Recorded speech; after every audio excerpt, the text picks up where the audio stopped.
Well, for more on this story, I'm joined by Republican Senator Richard Black. Senator, you're very welcome to the programme. First of all, on Syria, what does the election mean for the country? Can Donald Trump change anything there? Well, first of all, I must share this headline with you. I think you will appreciate this. Donald Trump has won a resounding victory, and so I want to tell you what it means for the Middle East, and particularly for Syria. I have met many of the foreign policy people who surround Donald Trump.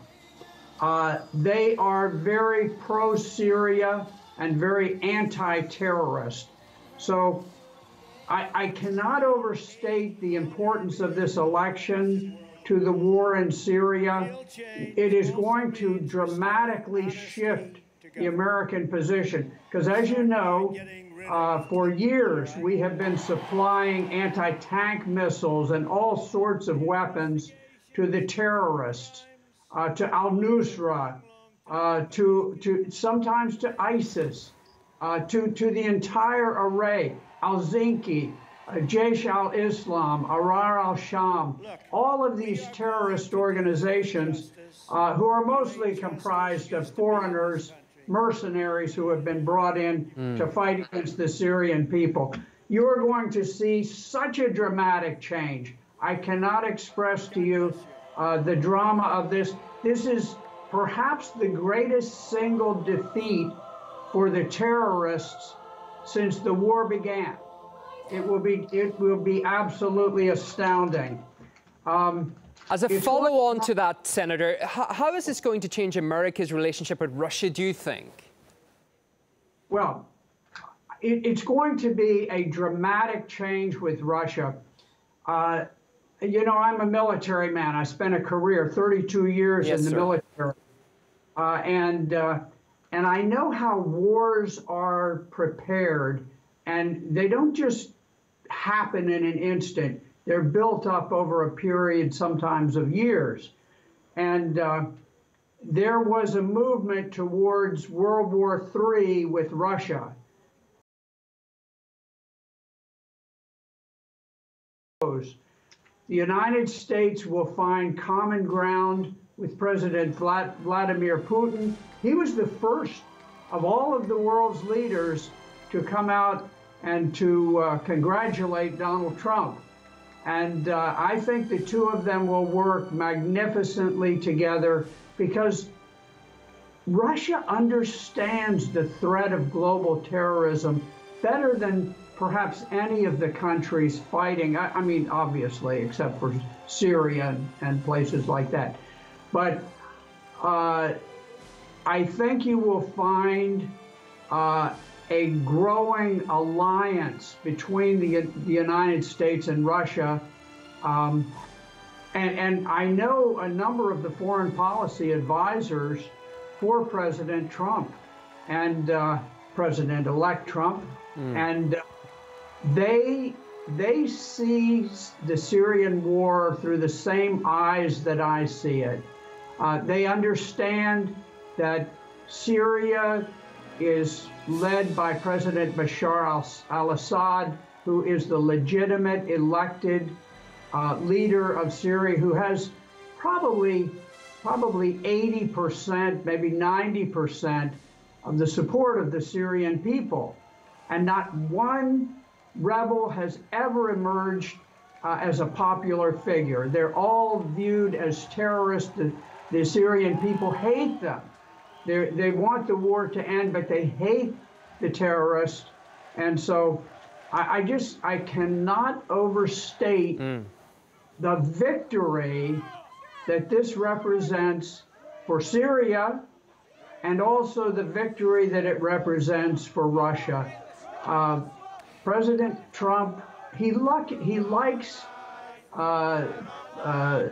President Putin, and I think he wants to see smooth, cooperative relations with Russia, and I think we're going to see them. I really do. One of the interesting aspects of President-elect Trump becoming president will be the remarks said by other politicians in Europe and abroad. They were quite critical of him beforehand, and now they're seemingly changing their tone.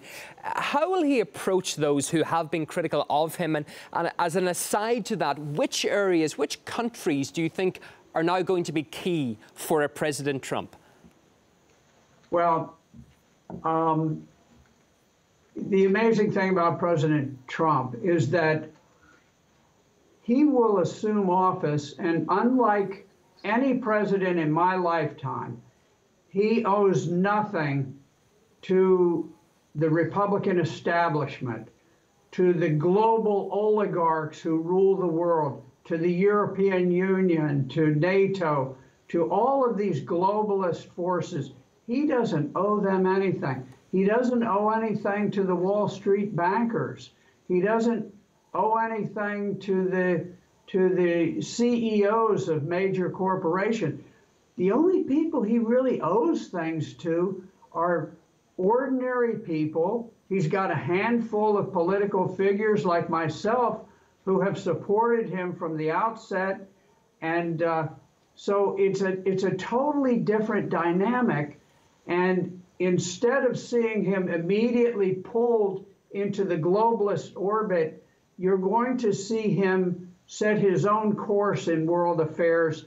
And I think that is tremendous for world peace.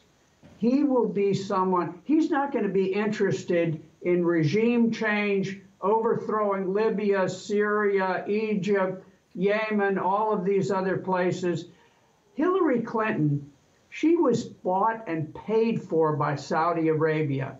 And through the Clinton Foundation, whatever they said was what she was going to do. And she traded on her power as the Secretary of State, basically sent American troops off as mercenaries to fight for the Saudi Arabians and for some of these other people. That is going to be finished. And I got an email today that mentioned that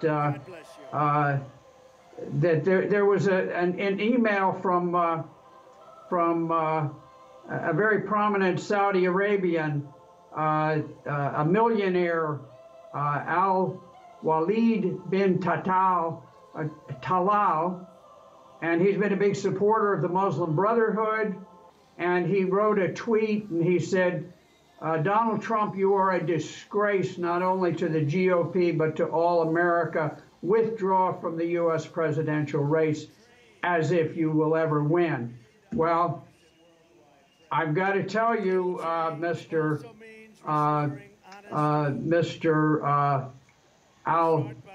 Al-Walid bin Talal, you are on the losing side. And I don't think that you're going to see this tremendously cozy relationship with Saudi Arabia. It's not that we won't get along with countries that we've gotten along with before, but you're going to see a shift. And countries that have been put upon, like Russia, like Syria, all of a sudden, they're going to hopefully rejoin the nations that are successful on this planet. If I can just ask you this finally, Trump suggested early in his campaign he will take bold action to eliminate ISIL. What do you see this entailing? Well, part of defeating ISIS is defeating al-Nusra. And I think what you're going to see, you're going to see a cutoff of weapons from the United States to all of the terrorists. I think you'll continue to see the action in Mosul. I think we'll continue the attack on Mosul to destroy ISIL. But I think it's going to be broader. When he says ISIS, I think he's really referring to the whole group of terrorist organizations. Now, you and I know the names of them, but to him, it's just ISIS, which makes sense because, as you know, and as all Syrian people know, and most Russian people know, they're all the same. These are all terrorists. They're paid, they behead people. They sell people into slavery. They rape people. They use poison gas against the people. These are the people that we have been struggling against, and the mainstream media has totally censored our voices. I think now we're going to have a big voice, and he's going to be in the White House. We have been speaking to Dick Black, Republican Senator for Virginia. We appreciate your time and thoughts on all those matters we discussed. Thank you, sir.